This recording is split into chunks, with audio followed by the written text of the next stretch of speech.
Olá, meu nome é Nice e sejam bem-vindos a mais um áudio aqui para o canal. E hoje nós teremos a parte 3 do livro, capítulo 23. Mas antes, como sempre, eu peço o seu apoio.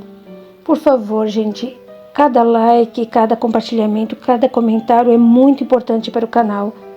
Me ajuda a crescer e faz com que o YouTube indique o canal para mais pessoas, fazendo com que esses conhecimentos vá mais longe e ajude mais pessoas também, certo? Então vamos dar as mãos, vamos fazer com que isso chegue a mais pessoas, certo? Então, dados os recados, vamos para a parte 3.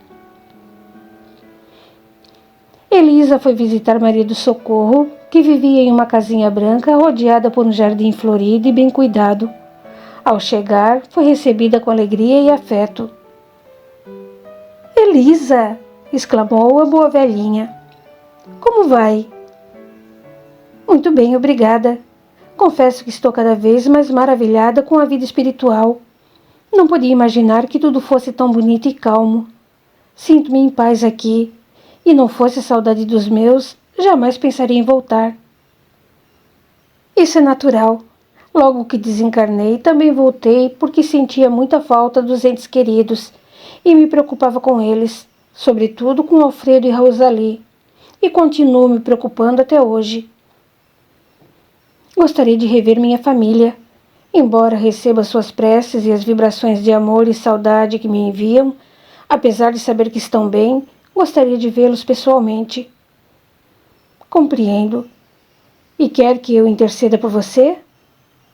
Se a senhora puder. Verei o que é possível fazer. Creio que não haverá problemas, visto que você, desde que chegou, tem se mostrado bastante receptiva, assimilando rapidamente as orientações de nossos mestres. Todos gostam de você e elogiam muito o seu discernimento e a sua coragem. É mesmo? Eu não sabia. É verdade. Você é um exemplo de fé que muitos aqui deveriam seguir. Obrigada. Você vai assistir à palestra? Elisa sentiu. Então vamos. Já está na hora. Chegaram ao auditório justamente no momento em que o espírito palestrante acabara de entrar. Posicionado na tribuna, acenou para os presentes e iniciou. Vim aqui hoje para falar-lhes um pouco sobre o amor. Todo amor é verdadeiro, mas só alguns estão prontos para senti-lo de uma forma genuína. Esse amor, puro em sua essência, não se confunde com apego nem posse. O amor não prende, liberta. Não é egoísta, nem exige exclusividade ou retribuição. Não tem limites, pois podemos amar vários seres ao mesmo tempo. Quanto mais o vivenciamos, mais o alimentamos, mais ele cresce e fortifica. Com o amor vem a confiança, que dispensa cobranças e expectativas. Dele nasce a compreensão. Quem compreende aceita com o coração, sem julgamentos ou críticas, o que é diferente de compactuar. Tem também a paixão, que muitos confundem com amor. É claro que pode haver paixão com amor, como amor sem paixão. Ela é o fogo que aquece, estimula, dá prazer, e muitas vezes se extingue. Isso não é uma coisa ruim, desde que tenhamos respeito, estejamos preparados e saibamos exatamente o valor de cada coisa. Prazer não é pecado nem crime. É saudável, eleva a autoestima, dá sentido a muitos aspectos da vida. Só não deve ser levado a extremos, para não transformar o homem em um escravo de seus desejos. Quando a paixão se consome, suas cinzas devem ser sopradas ao vento sem sofrimento ou apego. O mesmo se dá com a ilusão do poder. Ninguém sofre por amor verdadeiramente, embora muitos pensem assim. O amor jamais será causa de sofrimento. Quem pensa assim vivencia o orgulho e não se contenta em perder aquilo que, na realidade, nunca possuiu. Elisa prestava atenção em silêncio, reconhecendo a verdade daquelas palavras. Gostaria que Rosalie estivesse ali para ouvi-las. No dia seguinte, Maria do Socorro foi procurá-la ao cair da tarde, encontrando-a no jardim a admirar, embevecida, o pôr do sol por detrás das colinas. Dona Maria do Socorro, que bom vê-la! Saudou Elisa com emoção. Sente-se e venha apreciar comigo esse incansável espetáculo da natureza. Obrigada, minha filha, respondeu a outra, sentando-se a seu lado e enlaçando-a com ternura. Eu jamais poderia supor que fosse encontrar aqui um pôr do sol tão maravilhoso, muito mais belo do que aqueles que vi na terra. O mesmo sol que brilha na terra brilha aqui também.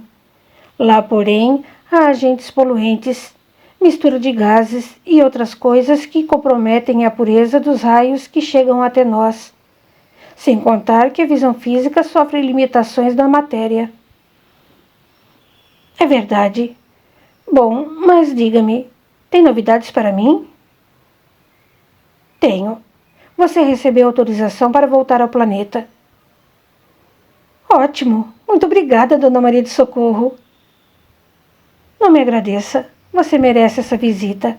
Tenho apenas uma recomendação a fazer. Seria bom que você conhecesse certos aspectos do passado. Do passado? Por quê? Para uma melhor compreensão das experiências vividas por você e por todos. A senhora acha que me faria bem? Se foi recomendado, com certeza é para o seu bem. Então, concorda? Não vejo a hora. Ótimo. Amanhã, Mariano e eu viremos buscá-la e gostaria de convidá-la para viver comigo em minha casa, se você desejar, é claro. É claro que sim. Não que não goste dos meus companheiros lá do alojamento. Todos são muito gentis e amigos. Mas estar com a senhora seria como estar com minha mãe. Eu adoraria. Está bem, então.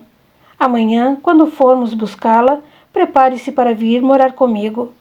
Você será muito bem-vinda em minha casa. Nem posso dizer-lhe o quanto sou grata. A senhora tem sido muito boa comigo.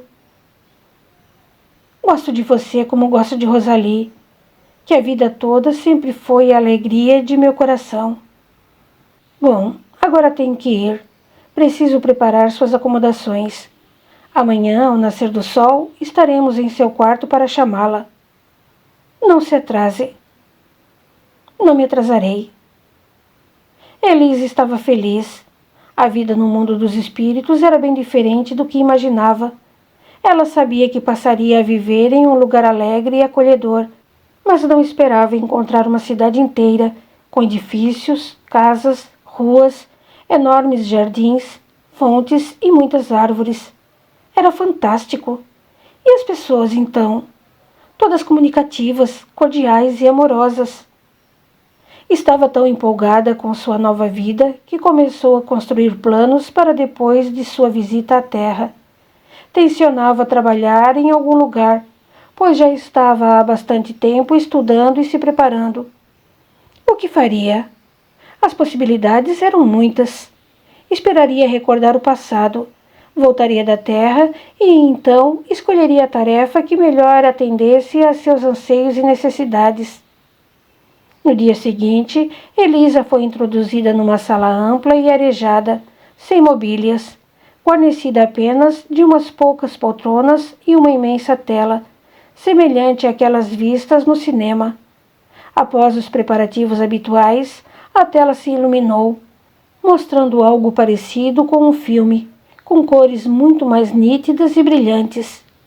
Então, Elisa recordou, ou melhor, viu e reviu cenas de um passado longínquo, em que as vidas de seus personagens encontravam-se irremediavelmente ligadas à sua própria existência. França, 1518. O conde Victor Lagarde de Montceau largou a leitura e olhou pela janela, ansioso demais para prosseguir. Era tarde. A mulher há muito o estava esperando. Soprou a vela com vigor e, tateando em meio à escuridão, abriu a pesada porta que os separava do restante do castelo. Em silêncio, atravessou o corredor úmido, até chegar a uma escada de pedras. Era jovem, no vigor de seus 30 e tantos anos, amante da matemática e da astronomia. Galgou os degraus de par em par e dirigiu-se à alcova, onde Catherine o esperava. Assim que ele entrou, ela virou para ele o semblante alvo e falou com voz melíflua. Até que enfim, por que demorou tanto? Preciso de seus conselhos. Por quê? Aconteceu alguma coisa? Sim. O que foi? Silêncio. Fale logo. Após breve instante, Victor respondeu hesitante. Catherine, perdoe-me. Por quê? O que foi que você fez? Envergonhado, Victor abaixou a cabeça e não respondeu. Apesar de tudo, amava a mulher e não queria perdê-la. Estava desesperado, sem saber o que fazer. Ela era objetiva, sempre pronta a encontrar soluções práticas para os casos mais difíceis. Por fim, decidiu-se a falar. Antes de mais nada, gostaria que você soubesse que a amo e que sofreria muito se a perdesse. O que houve? Não vai me dizer que arranjou outro amante? Como é que você sabe? Não é difícil adivinhar. Quem é dessa vez? Espero que Philomene. Não, cortou ele rapidamente. Juro que nunca mais toquei em Philomene. Encarando-o bem nos olhos, tentando ler o que lhe ia no coração, ela desabou com amargura. Depois do que houve entre você e Philomene, acreditei que nunca mais me trairia. Como foi fazer isso outra vez? Pensei que me amasse. Eu a amo, já disse, mas não pude evitar. Como a moça se chama? Lenore. Lenore? Esse nome não me é estranho. Será aquela criadinha? Ela não trabalha mais aqui. Eu a despedi. Essa é boa. E logo uma serviçal. Está apaixonado por ela? É claro que não. Ela serviu apenas para o meu divertimento. Quantas vezes preciso repetir que é a você que amo? No entanto, não hesitou em deitar com a primeira mundana que apareceu. Por favor, não fique com raiva de mim. Por que resolveu contar-me? Porque estou em uma situação, digamos, embaraçosa. Não vai me dizer que ela está grávida. Está. Saiu daqui a pouco e ameaçou-o com um escândalo. Mais ou menos. Quer dinheiro, suponho. Não é bem isso. Então o que é? Quer que eu a sustente e a criança. Catherine soltou estrondosa gargalhada. Para uma aventura sem importância, até que ela está fazendo muitas exigências. O que quer que eu faça? Que me ajude a livrar-me dela. Eu? O que tenho com isso? Você não precisou de mim para tomá-la como amante. Por que há de precisar agora? Não me vire as costas. Sei que você não é o tipo de mulher que se ofende com uma traiçãozinha sem importância. E a culpa não foi minha. Sou homem. Lenore me seduziu. Quando a vi, não pude resistir. Tive que tê-la para mim.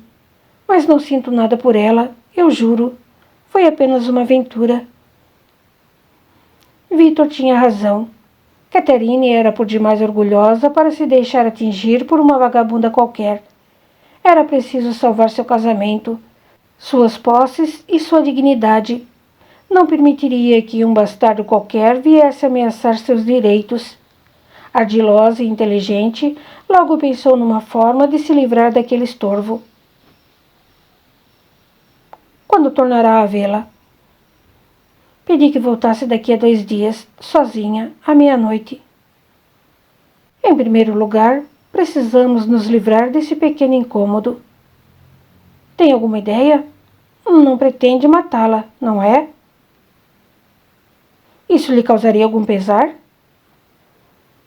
Não exatamente, mas poderíamos ter pequenos aborrecimentos de ordem legal. Fique tranquilo, não é bem isso que tenho em mente. Penso apenas em matar a criança antes que chegue a nascer. Aborto? Sim, e ninguém ficará sabendo. Ótima ideia. Quem pretende chamar para realizá-lo? Quem mais haveria de ser, senão o seu fiel amigo Henri? Ele é o único em quem podemos confiar numa hora dessas. E depois? Depois, dê a ela algum dinheiro e mande-a embora. Será que aceitará? Creio que sim. Pelo que me disse, ela é jovem e ambiciosa. Uma pequena fortuna em suas mãos fará com que esqueça o incidente. Catherine, nem sei como lhe agradecer. Você é a melhor esposa do mundo. Sei. Desdenhou. Só espero que isso não vire rotina e eu tenha que estar sempre consertando as suas besteiras, assim como fiz com Philomene e agora com essa tal de Lenore. Isso nunca mais vai se repetir, juro. Veremos. Ao deixar o castelo, Lenore voltou para sua cabana cheia de esperanças. Tinha certeza de que seu senhor arranjaria uma solução. Era bem verdade que não poderia casar-se com ela, pois já era casado. Certamente, contudo, compraria um palacete para ela, em algum sítio mais afastado, onde visitaria diariamente a ela e ao filho.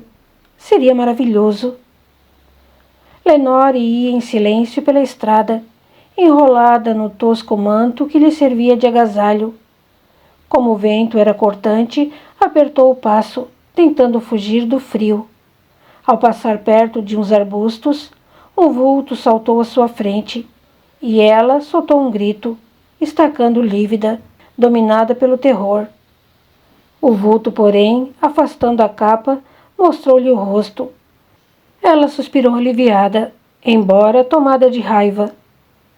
Jean, repreendeu com severidade. O que pretende?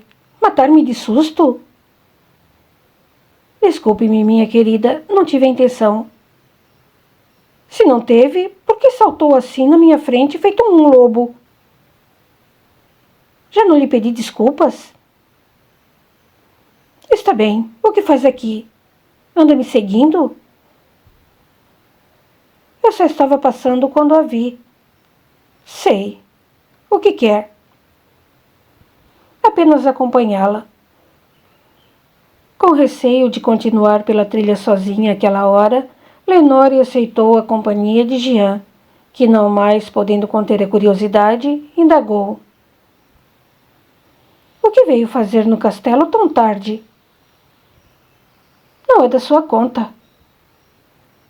Eu me preocupo com você. Não precisa. Não temos mais compromisso de noivado.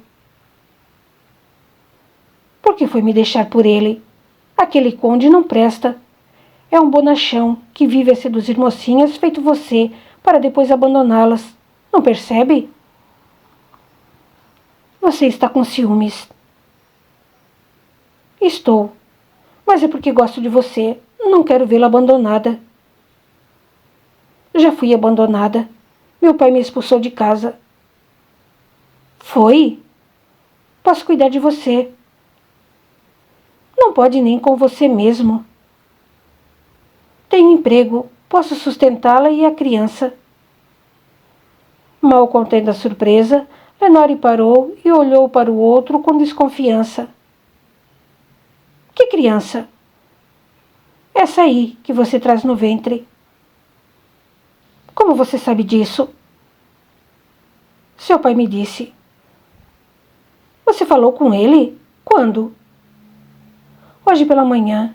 Eu o avistei e perguntei por você. Ele quase me escorraçou, dizendo que não queria mais vê-la, que não tinha mais filha. Disse-me que você estava grávida e que essa criança somente traria vergonha para você e para ele. Somos pobres, mas temos dignidade, disse ele aborrecido. Por isso resolvi procurá-la e oferecer-lhe a minha ajuda. Você não sabe o que diz. Você é um bom rapaz, não merece uma moça como eu. Merece uma mulher honesta, com quem possa se casar e ter filhos condignamente. Eu já estou perdida. Não diga isso. Não me importo com o que você tenha feito. Mas eu sim. Não compreendo. Ofereço-lhe o meu amor, uma oportunidade de ter uma vida decente, e você recusa. Por quê? Porque não o amo. E por acaso amo aquele conde? Gosto dele.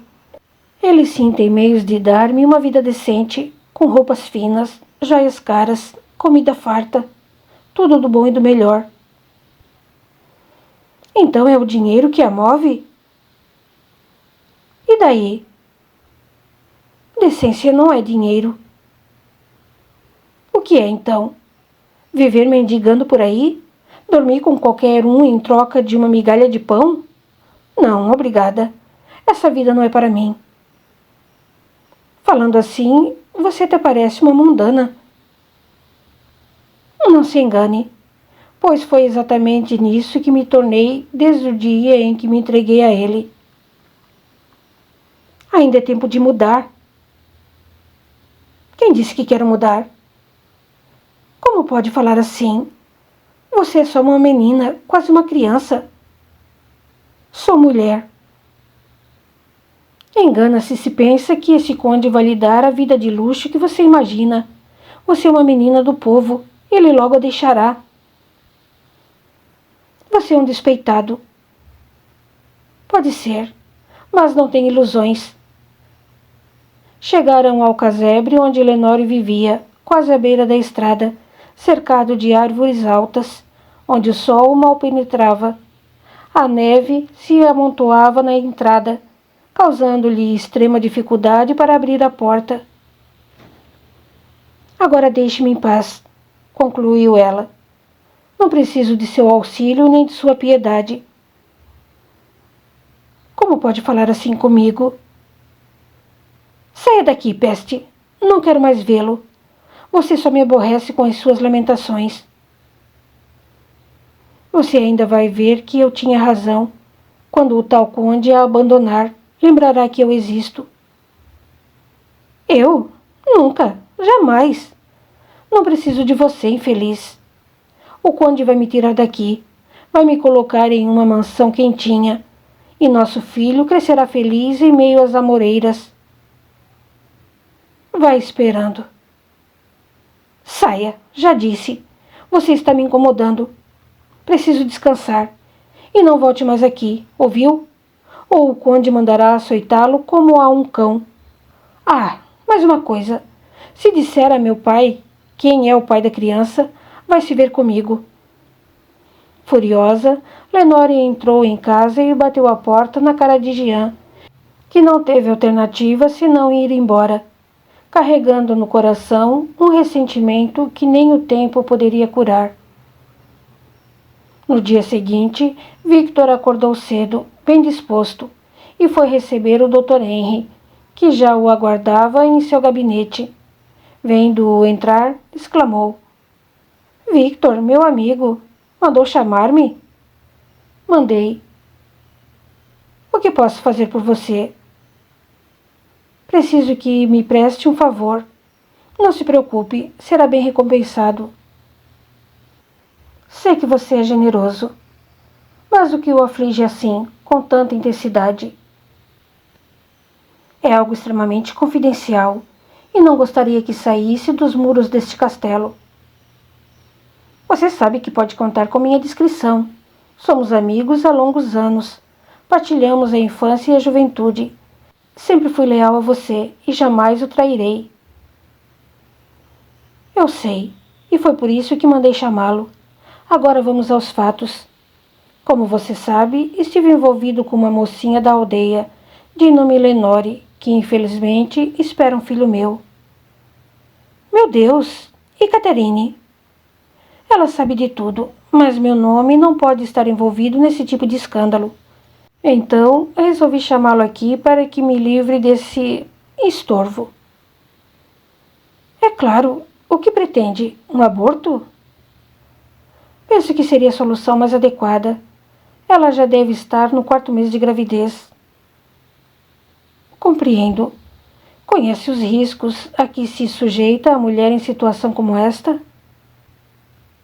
Estou ciente de tudo, mas ela é ainda jovem e bastante saudável. Creio que não haverá problemas. Está bem, então. Se está decidido, não me oporei. Quando e onde será? O mais breve possível. A menina voltará aqui amanhã. Quanto ao local, gostaria que você me dissesse, já que está acostumado. Que tal o convento das Irmãs de Maria? O convento? Mas e a abadesa? A abadesa é minha amiga e pessoa de inteira confiança. Não se importará de colaborar em troca de algumas moedas de ouro. Está certo, se você a recomenda. Já estou acostumado a me utilizar de seus serviços, entende? Não será a primeira vez. Mas você deve tratar o preço pessoalmente com ela. Diga que fui eu quem o enviou. Farei isso agora mesmo.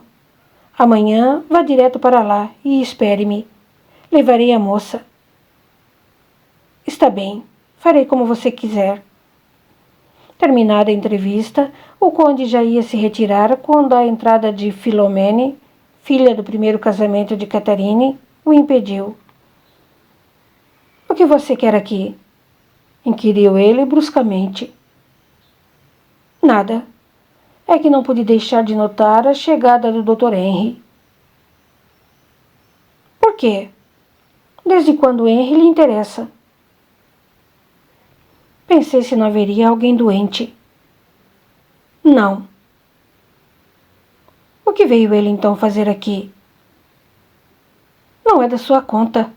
Henry é meu amigo e pode visitar-me quando quiser. Agora saia da frente e deixe-me passar. Por que me trata assim? Deixe-me em paz. Você já não me causou aborrecimentos bastantes? Saia, ordeno. Vendo que Philomene não se movia, o conde empurrou-a com violência, jogando-a de encontro à parede. Escute bem o que lhe vou dizer, disse entre dentes. Duvido que essa Lenore possa fazê-lo feliz tanto quanto eu. Se prefere iludir-se, vá ao seu encontro. Eu, de minha parte, estarei aqui à espera de que você retorne, implorando para que o aceite de volta. Vítor estacou estupefato, arrematando cheio de desprezo. Jamais! Saiu deixando Philomene entregue às inúmeras lágrimas de despeito que lhe sulcavam o rosto. Ao se casar em primeiras núpcias com Edward, Catherine era ainda uma menina, recém-saída da puberdade, forçada pelos pais a desposá-lo por motivos políticos. 40 anos mais velho, Edward, impiedoso e cruel, via na masculinidade o maior motivo de orgulho de um homem. Catherine era sua segunda esposa. A primeira, morta ao dar à luz a seu único filho, não lhe fazia falta. Durante muitos anos, Edward não se interessou por ninguém, até que a proposta do pai de Catherine lhe pareceu irrecusável e ele aceitou contrair novas núpcias. A nova esposa e Michel, seu filho, tinham quase a mesma idade. Logo surgiu uma amizade sincera e desinteressada entre os dois. Eram como irmãos, adoravam-se. Edward, conselheiro na corte de Francisco I, fazia constantes viagens a Paris, deixando Catarina em companhia de Michel e de seu jovem camareiro italiano de nome Pietro, dono de uma beleza clássica e gestos extremamente delicados. O nascimento de Philomène trouxe a Catarina novas responsabilidades, levando-a a afastar-se do enteado. Michel voltou então todas as suas atenções para Pietro, e a devoção do criado não passou despercebida a Catarine. Pietro dispensava a Michel um devotamento pouco habitual, um cuidado excessivo, uma exagerada submissão. Aos poucos, Catarine notou que ambos procuravam estar sempre juntos, e tudo faziam para se tocar de uma forma que parecesse casual. Embora não aprovasse um comportamento que ela considerava pouco adequado, Catarine nutria pelo enteado uma afeição genuína e o alertou dos riscos a que ele se expunha. Se o marido descobrisse, reagiria com violência e impiedade, pois jamais admitiria que seu único filho varão não se encaixasse nos padrões sociais de masculinidade, revelando-se, ao contrário, uma criatura afeminada que passava as horas a se distrair com o criado. Michel estava apaixonado e não tentou protestar. Ao contrário, assumiu seu romance com Pietro, garantindo a Catarine que não havia com que se preocupar, pois somente se encontravam à noite, longe do castelo, no bosque que dava continuidade ao jardim. Era costume de Eduarde promover fabulosas caçadas, para as quais convidava todos os nobres da região, e foi numa dessas ocasiões que Catarine conheceu Victor, por quem logo sentiu forte atração. Victor, por sua vez, não deixou de se interessar pela jovem e linda esposa de Eduarde, sem, contudo, tentar qualquer aproximação com ela.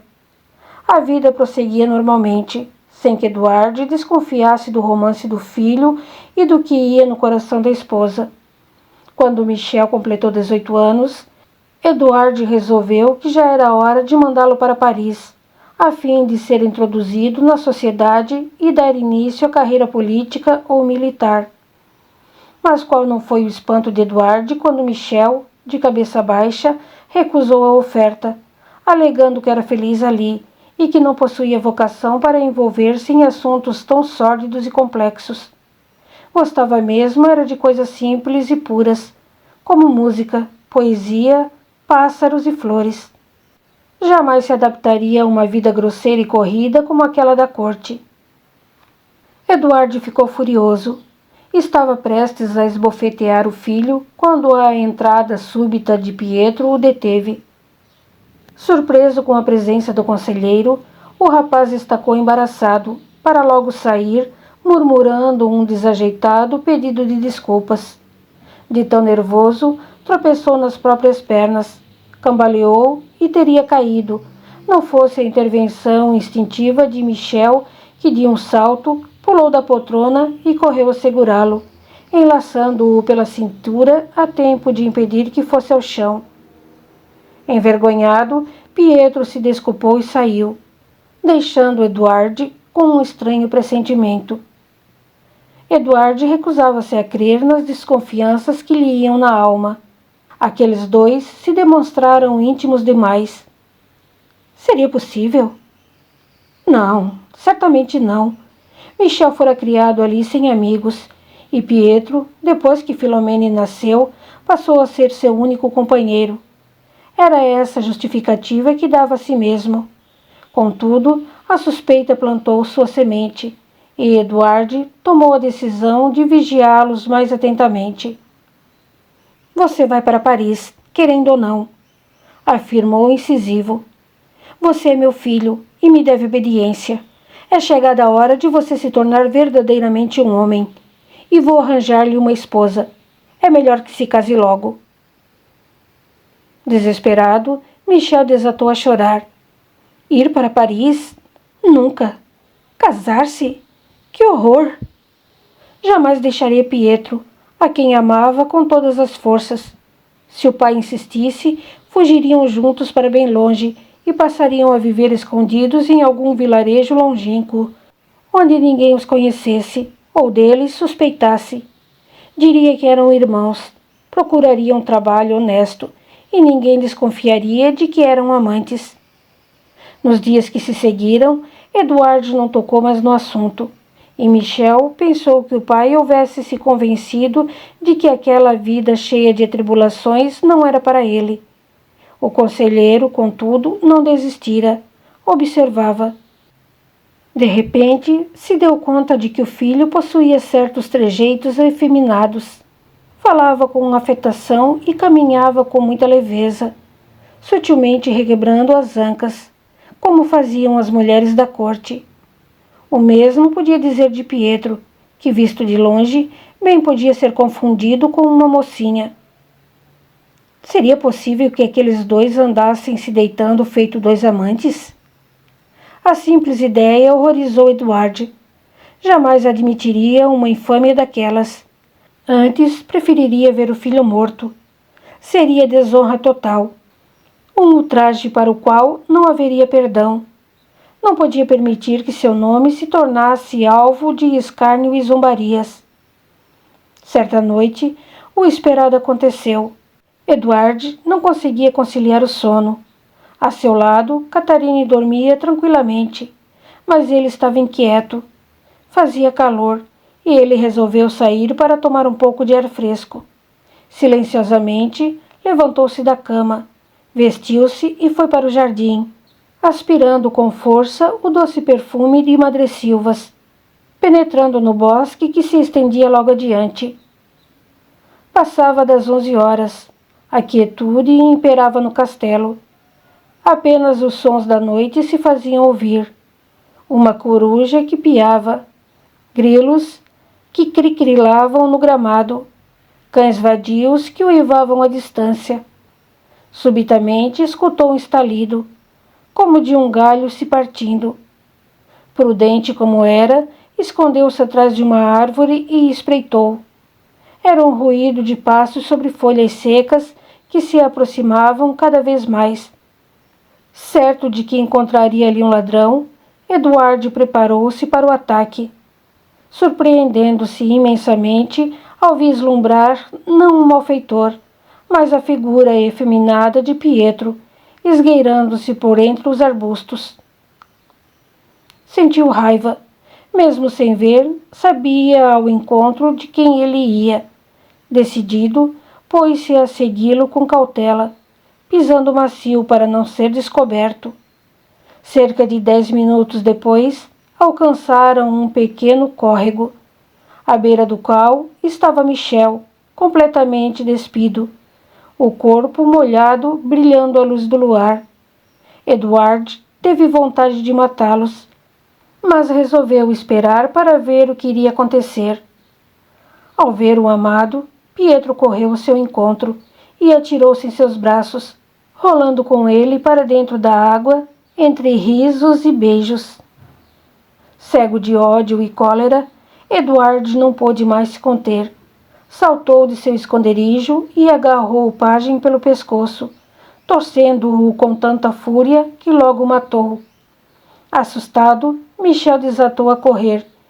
Embrenhando-se pelo bosque, sumiu em meio às árvores, deixando para trás o amante, preso às mãos e à ira do pai. No dia seguinte, logo pela manhã, os criados levaram ao conselheiro a notícia de que o corpo de Michel havia sido retirado, nu e sem vida, do rio que corria atrás do castelo, e que Pietro fora encontrado estrangulado, caindo à margem do riacho. Os crimes jamais foram solucionados, e Eduardo recusava-se a comentá-los. Desde aquele dia, Eduardo passou a abominar e execrar todos os homens que apresentassem trejeitos femininos, expondo-os ao ridículo e revelando a todos suas preferências sexuais. Ficara tão obcecado que procurava descobrir os efeminados, para então achincalhá-los e humilhá-los, colocando-os nas situações mais embaraçosas. Quanto aos menos afortunados, perseguia-os impiedosamente, impedindo-os de trabalhar, levando-os à miséria e à morte. Tanta crueldade acabou por despertar a ira não só dos pobres vassalos, como também de alguns nobres, temerosos por acabarem incluídos na lista negra do conselheiro. Até mesmo seus guardas não suportavam mais aquele terror. Numa emboscada cuidadosamente preparada por alguns fidalgos, com o conluio de seus próprios soldados, o conselheiro acabou apunhalado, sem que ninguém pudesse apurar a autoria do crime, que acabou sendo atribuída a assaltantes que teriam dominado a carruagem em que viajava. Ninguém se incomodou, pois Eduarde se tornara uma criatura detestada por todos, e até Catherine deu graças a Deus por se ver livre para desposar Victor, que, tão logo passado o período de luto, pediu-a em casamento. Nessa época, Philomene contava apenas 5 anos e muito se apegou a Victor, que a tratava com carinho e especiais atenções. Dotada de fascinante beleza, acostumou-se a ser bajulada e a ter todos os seus caprichos satisfeitos. Era fria, cruel e completamente desprovida de qualquer senso de respeito ou fidelidade, características que herdara da mãe. Ao completar 14 anos, no auge da beleza, não havia quem não lhe notasse os encantos. Victor, inclusive, não parava de admirá-la e elogiá-la, interessando-se cada vez mais pela sua criação. Tanta admiração não passou despercebida por Philomene, que dia após dia via crescer seu interesse pelo homem que costumava chamar de pai. Victor, no entanto, não era seu pai, e ela, mais do que ninguém, conhecia essa verdade. Certo dia, estava o conde sozinho em seu gabinete, examinando uns mapas astronômicos, quando Philomene entrou sorridente. Posso entrar, papai? É claro, Philomene. Deseja alguma coisa? Nada de especial. Vim ver o que estava fazendo. Estou estudando astronomia. Por quê? Deve ser interessante. Pode ensinar-me? Isso não é coisa para meninas. Você devia estar mais interessada em rendas e bordados. Rendas e bordados? Não tem graça alguma. São próprios para mocinhas da sua idade. Olhando-o maliciosamente, Philomene sorriu e acrescentou. Ora, papai, já tenho 16 anos, não sou mais nenhuma criança, sou mulher. Tenho idade suficiente para me casar. Já pensou nisso? Isso é verdade, mas você ainda tem muito que aprender. Por que não me ensina? Sussurrou em tom de malícia, aproximando-se dele e segurando-lhe a mão. O que quer saber? Indagou confuso, tentando soltar-se dela, que todavia não o largava. Astronomia, por exemplo. Começou a acariciá-lo com os dedos, passando-os pelas costas e palmas da mão, depois subindo pelo braço até alcançar-lhe o peito. Mal contendo a perplexidade, Victor ergueu-se de imediato, o rosto afogueado, o corpo ardendo de desejo. Refeito do susto, censurou-a energicamente. O que está fazendo? Por acaso se esqueceu de quem você é? Sou Philomene. E eu sou seu pai. Não é, não. É apenas meu padrasto. E por isso... Calou-se, olhando-o significativamente e sedutoramente. Por isso não há nada entre nós que nos impeça de amar. O conde estava atônito. O que dera naquela menina para falar-lhe daquela maneira? Não que não a desejasse. Embora nunca houvesse percebido ou admitido, desejava intensamente aquela menina. Ela era linda, de uma sensualidade que brotava de cada poro de sua pele. Dominando seus instintos, Victor aproximou-se dela e desferiu-lhe um tapa no rosto, fazendo com que lágrimas lhe viessem aos olhos. Como se atreve a falar comigo dessa maneira? Respeite-me, sou seu pai. Não, não é. É marido de minha mãe, um homem que eu admiro e desejo com toda a fúria de meu sangue. Como ousa? Levantou a mão para esbofeteá-la novamente. Filomene, contudo, encarou-a e atalhou. Pode bater-me. Não me importo, até gosto. Isso só faz aumentar o meu desejo por você. Horrorizado, Victor abaixou a mão, rodou nos calcanhares e saiu. Filomene permaneceu onde estava, um sorriso vitorioso a aflorar-lhe nos lábios. Não havia dúvidas, ele a desejava. Era apenas questão de tempo para conseguir conquistá-lo e levá-lo a seu quarto. Não demorou muito até que Victor cedesse aos encantos de Filomene. Ela vivia a rondá-lo e insinuar-se. Roçava os seios em suas mãos. Sentava em seu colo com uma falsa inocência. Soprava o hálito quente em seu ouvido, a pretexto de confidenciar-lhe segredos. Tudo isso longe dos olhos da mãe, que sequer desconfiava do que estava se passando. Tanta sedução acabou vencendo o conde. Certa noite, em que permanecera em seu gabinete até mais tarde, viu-se surpreendido com a visita inesperada de Filomene. Ela se aproximou, sentou-se no colo dele e, sem dizer nada, beijou-o avidamente. Para sua própria surpresa, Victor não a repeliu. Ardia de desejo por ela e a fez mulher ali mesmo, sobre o tapete macio de seu gabinete particular. Dali em diante, tornaram-se amantes, arranjando situações e ocasiões que lhes facilitassem os encontros. Não foi difícil, já que Catherine nem de longe supunha um caso entre o marido e a filha.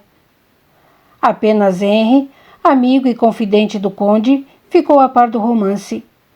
Mais sensato, o cirurgião vivia a alertá-los sobre os perigos daquela relação, chegando mesmo a ameaçar a jovem Filomene. — O que você pensa que está fazendo?